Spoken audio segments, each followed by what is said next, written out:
tumefanya harambee ya kina mama. Mimi nataka niwaambie, kwa sababu mimi naelewa biashara ya watu wa chini. Nimefanya harambee nyingi Kenya, ya bodaboda, ya mama mboga, mpaka mzee wa kitendawili analalamika, sijui huyu deputy president anatoa wapi pesa, sijui amepatia mama mboga 2,000,000, sijui amepatia sijui bodaboda 2,000,000. Mimi nataka munisikize vizuri. Mzee wa kitendawili, wacha hasira, tuliza boli. 2,000,000 tumepatia bodaboda, ni pesa kidogo.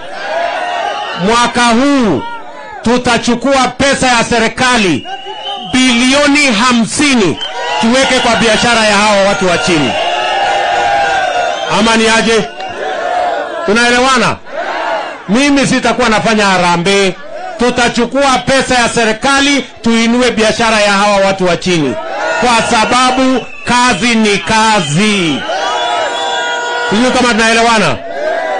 Tupo pamoja katika ile mpango tunaita bottom.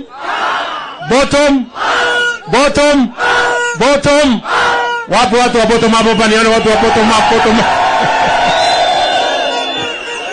Jambo la tatu, nataka munisikize kwa makini, watu wa Ekerenyo. Tunasema mwaka huu